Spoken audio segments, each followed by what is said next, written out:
Hey, welcome back. We're here for episode 3 of Kickstart the Mothership. We are diving into or continuing the Success Principles, which is our book for the month. The Success Principles by Jack Canfield. I've got Barbara here, who's our resident and favorite mindset coach. So she's the right person to have these conversations with. And I'm Shannon as well here in Brisbane. And basically, what we're doing today is going through one principle. So we're spending, it's a different one with the success principles being there's 67 different principles. We can't go through all of them, obviously, but we've picked a few that are really great conversation pieces, of course. But we want to talk about how we're applying this, different things we're picking out from it. And today we've got principle number 42, which is just say no. What do you think of this one, Barbara? Say no. It's probably one of the most important ones, isn't it? Just say no. And there's so many ways that you can apply this. I think this is one that so many of us struggle with because we can fall into people pleasing. Did you ever struggle with that? People pleasing and just saying no? I'm like the poster child, people pleasing, open up the dictionary. I'm like, so how do you spell no? Yeah, I know. I learned this the hard way. I'll tell you a funny story. I was brought up by a people pleaser. My mum was off the scales, off the charts, people pleasing. And we were brought up to be helpful and to help somebody else and to put other people first and all of that good stuff, which is great things to live by until it gets to be a bit of a problem. And I remember when I started my business, so I left corporate back in 2010. And if you imagine, I'd gone from working in a really big business, a massive open plan office. There were probably about 300 people on my floor alone. The buzz, the hub, the noise, the phones ringing, the people, all of the noise. And I went from that one day to sitting in a bedroom in my house, completely silent the next, and the loneliness made like a truck. And I didn't account for that.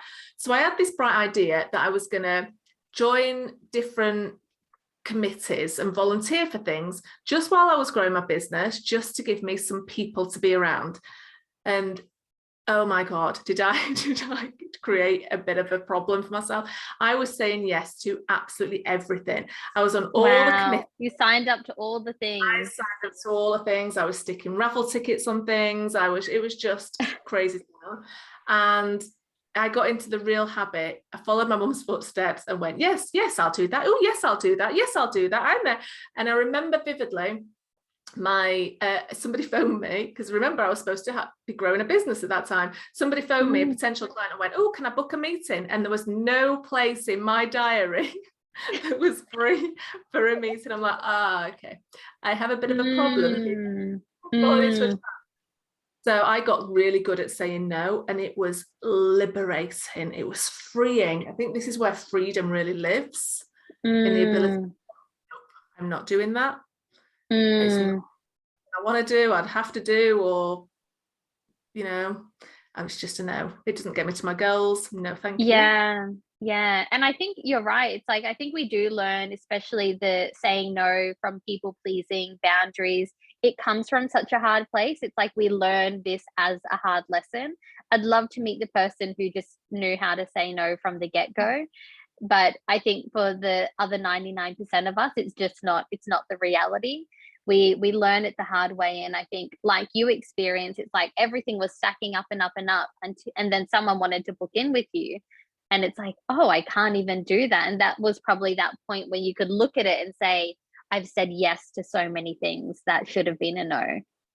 And the funny thing was, hindsight's a great thing, isn't it? The funny thing was, looking back, I wasn't doing anything that I was particularly enjoying. All of the things I just said yes to, because one, it helps me to be around people, but also because then I felt needed to do that. So any hobby that my kids were involved with at that time, I was then on the committee. I had no right to be on that committee. I didn't know anything about golf or ice skating or anything like that, and there were other people that would have loved being there, and I'd be enjoyed it and got so much more out of it. And I was taking place, but I was going, oh yes, I'll do that. Yes, I'll do that. Just because it was a very, lots of lessons in that period of time, I think. And I think it's like when you just say yes to things on the fly, it's kind of like what we spoke about in the last episode. It's where it like you 100% do something or you don't. And it's like drawing the line. What do you say yes to and what do you not say yes to? What do you say no to? And I think at least for me, being I would say reformed people pleaser, and I continue to work on this, but definitely not where I was. It's about almost like having this is what I say yes to, this is what I say no to, and these are what my priorities and my goals are. And if things don't fit into that, then I can't say yes to those things, because I'm not going to do that thing. I'm not going to be helpful in a helpful way, because I'm actually going to resent it. And I think as a people pleaser, we put on a happy face, we sing the praises and do the things, but deep inside we don't want to be there. It's having an impact maybe on business or relationships or whatever it might be. So it starts to, saying no is a big one, because I think it has a snowball effect. If you start to say no, and then on the opposite, if you're not saying no, if you're saying yes to everything, it'll bite you. Oh, it really does. So I created a bit of a rule for myself when I noticed this happening for me, that if I don't want to do it and I don't have to do it and it doesn't get me towards my goals, it's a no. Because there's something you just have to do, right? Yeah. We all know in life there's just some things that you have to do, and that's okay. So that's a yes. And if it gets me to my goals, then it's a yes. And if I really want to do it, regardless of what it is, it's a yes. But if I'm saying no, and we know this deep down inside, if I'm saying yes rather out of a sense of obligation, then chances are it's not helping anybody, because they're not getting a willing participant, because you're going to drag your feet there, and you might also be taking up space where somebody else really wants to have a go, and you're not going to put your all into it. And in the last episode we talked about 99% being a bitch and 100% being everything. Then you're not following that rule. You just wake up and think, oh, why did I do this? I don't want to do it. Why am I going here doing this? Then it's you need to just and it's like giving a small piece of like yourself in 100 different places. Wouldn't it be better to give like the whole part of yourself to the things you do want to do, or to the people? It's like completely. I think this is an easy one to talk about, but a hard one to do, because you're right, it's layers of conditioning here. I know it certainly was for me, years and years, and it was the conditioning, and it was also observation and being in that environment where you did help. You go and help, and you want to be seen as a helpful person and put other people first. And that takes a lot of stripping off, doesn't it? Because once you start saying no, there's that good old dose of guilt that comes your way of, I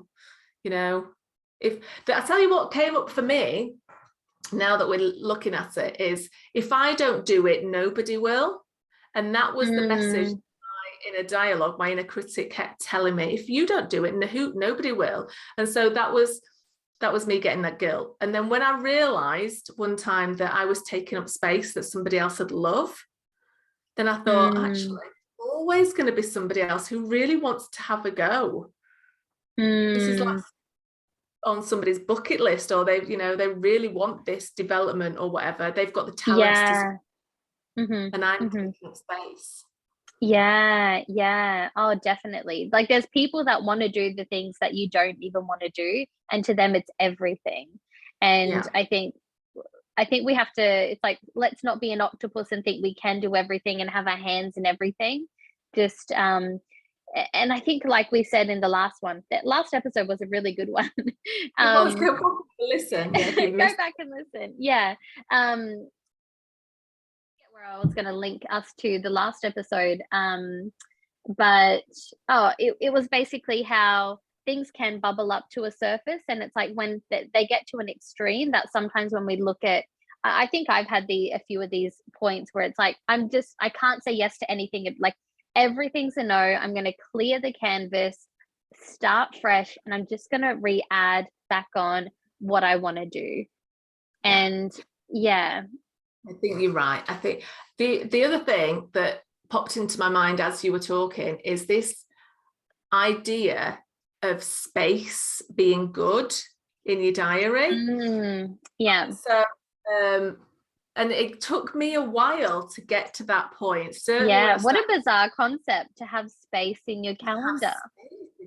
Yeah. So when you start your business, people, and you meet other business owners, whether it's at networking events or other people that care about you, like your friends or family, they always say the typical question is, "Are you busy?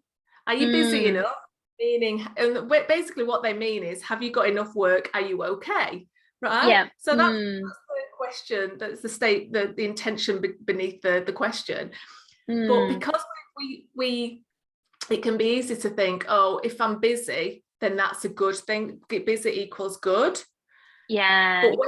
But it doesn't. Busy is just busy. Yeah, busy is just full. Busy is just full to do. Whereas when you start thinking that it's okay to have space, and where you can choose to fill that space however you want, even if it's having a bubble bath on an average Wednesday, right? How you can fill it in however you want. And that's okay. There's nothing wrong with that. It becomes easier to say no to things. Certainly, and if I'm thinking about not just saying yes to random things that people ask you, like being on the school PTA or whatever, but requests from your clients, like that are out of the ordinary, or that are last minute, or that conflicting with your boundaries in some way, or that you're working late, or you're working weekends for no reason, just because you've said yes to something. It can be easy to kind of just think, well, I'm being a good person, I'm helping that person out, but also I've got space to fill, so why not? But that space doesn't have to be filled. We can space and be okay with it. What do you think?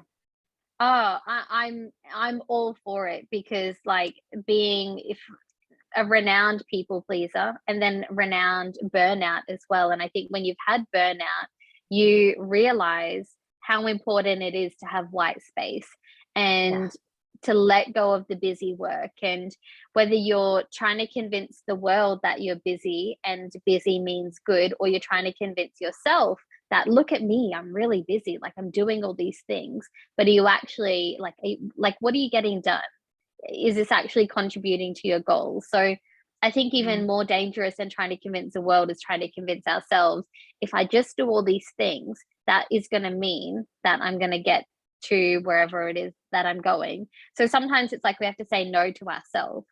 And I think, like you said, it's like if a client wants to, or whatever, people want to get into your white space time, it still can be a no. Like that is time that you're allowed to have. Like you should have, not even allowed, like it's actually mandatory. Yeah, exactly. And I'm glad you mentioned burnout, because you and I have both experienced burnout. And once you've been in that place, it's easier to accept the space. It's something that you actively cultivate, a diary, a calendar that has space in it, because you ain't going back to that burnout again. You're avoiding it. And so we unfortunately learned the lesson the hard way. But it is that a belief, that acceptance, that space in your diary, whatever you want to choose, that's your space, is not a bad thing. It's not space. Not all space has to be filled. We get to create our boundaries. We get to cultivate our day. Even, regardless of what our day looks like, there's always some boundaries that we can put in there. Oh, definitely. I'll share a story. I got into hypnotherapy a few years ago, and it was my first ever hypnotherapy session. And my intention with wanting to do this hypnotherapy session was, I need help with trying to reach my goals, essentially. And I heard that, tapping into the subconscious mind was really good. And at that point, I felt like I'd done everything. I've like talked it out as much as I could. I've done the goal setting. I was like, well, let me try this subconscious stuff. And it was like the most incredible experience ever, doing the hypnotherapy session. But one thing that she did through that process was like asking the subconscious mind, and this was me specifically, like, why don't I reach my goals? Like, I felt like I would get so close to them but never actually reach them. And it was a question that I can't remember if she had me ask my subconscious or she asked it for me. I can't remember. But my response was, well, if I reach it, I would have nothing to do. And that was so insightful for me, because I am such a busy bee, like such a worker, a workaholic.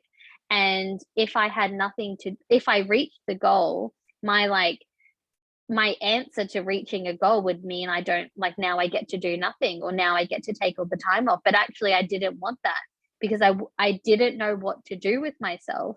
So when I did have burnout and I took a bit of a sabbatical or a semi-sabbatical, I literally just, I remember just like sitting on the floor of my living room and just being like, just practice doing nothing, Shannon, not even meditating, just like practiced, like when you were a kid, it's like being a kid today is so different. But when we were kids, it was like there was no real internet, there were no iPads and things like that, and we were actually bored. Like we got to explore feeling bored. Yeah. At least that was my memory of childhood. Like there were so many times when I was like, I have nothing to do. What do I do? And so I think that white space, like being intentional about doing nothing and being okay with doing nothing, is perfectly fine. So like coming back to like spreading the canvas and only adding back on what actually is important, I think that's a really good exercise to do every now and then. Especially, I think before it gets to a tipping point, like let's not get to the point where life wants to explode or your schedule wants to explode. Do it first and see what you want to add on there, including white space. I love everything that you've just said, including the childhood with moments of boredom. Yeah, I had that too. And I think there's the world of good to be bored for a while, didn't it? That's where problem solving and innovation comes from, and all the best ideas. But just going back to what you said in terms of clearing things out and adding things on, I think it's about giving yourself permission to literally cultivate the life that you want to live. And when you ask yourself that question and you sit down with a notebook and you go, okay, what life do I want to live? What do I want an average Tuesday to look like? What does that look like? What do I want a Monday to look like? What do I want my weekends to look like? What does that actually look like? And it's not going to be sitting on the floor, sitting on the sofa and watching box sets, because it's just not. You wouldn't be listening to this podcast if that's what you wanted, but it's about thinking, right, okay, if I want to be productive, or I want to be accomplished, or I want to get stuff done, what does that actually look like? Yeah, is it working from 6 a.m. till 10 p.m, or is it actually I want to go for a walk in the morning, or I want to do a bit of yoga, or I'd quite like to have a breakfast while watching the news, or I want to do a bit of gardening in the afternoon whilst I have a bit of a think, or I enjoy cooking, I still want time to do that. We get to cultivate that, but we don't often do that design work. And it doesn't flick our fingers and dinner, we've got it, but we can start taking the steps to get there, and boundaries is a great place to start. Oh yeah, definitely. I love that. I think, like you said, taking the time to design it, like hands down best thing to do. I think we should all do more of that. Yeah, I mean, I remember a personal story for me was, I think it was about 2015. I'd finished my first business was a training consultancy, and I finished that at the end of 2014, and I started my coaching business at the beginning of 2015. But I felt there was a real disconnect with who I was. I'd gone from corporate to creating this training consultancy to now, who am I? What do I want my life to look like? So I started, and I didn't know the answers to that at that point. So I created a year of yes for myself. So I was going to say yes to things that gave me joy. Yeah, it was really exciting. All sorts of things came along, which was so lovely. And invite anybody to have a go at creating your own year of yes. And that wasn't me saying yes to everything. It was saying yes to things that would give me joy. So, and all sorts of things came up in that year. But the one thing that kind of made me, it was kind of a real learning point, was that I'm not a morning person. I know you are, Shannon, but I'm really, really not. So when I was booking clients like 9-8 o'clock in the morning, and it was wiping me out for the rest of the day. So one day I thought, actually, in my ideal day, in the life that I want to live, I wouldn't see a client before 10 o'clock. And I thought, I'm just going to do it and see what happens. And I had this moment of, oh, people won't buy from me, or people won't like it. And I thought, no, I'm just going to try creating the life that I want. And nothing bad happened. Nothing happened at all. People went, oh, okay, then can we have, booking whenever's right. And it made the world of difference for me. It meant that I got to have breakfast with my family. I got to have a walk the dog. I got to come round, do journaling, all the stuff that made me me. And then I got to get to work, and it was perfectly okay. But it was just such a tiny tweak that I was saying no to living that life compared to living the life I wanted. It's just tiny tweak. Yeah. And I love what you said. It's like nothing happened, like nothing bad happened. It's like we can think saying no means the world's going to come crashing down. I think the hardest thing to say no to is, like, for me anyway, is people. And because what comes up for me is like, oh my God, they're going to hate me. They're going to think I'm a terrible person. What are they going to say to me or about me? Or are we still going to have the same relationship if I say no? And I think that is sometimes the thing. Sometimes if you have been a people pleaser, especially in relationships, and you start saying no, it can change the dynamic a little bit. Have you experienced that? I haven't really experienced the change of dynamics. Usually when I start saying no to people, it's just met with an okay then.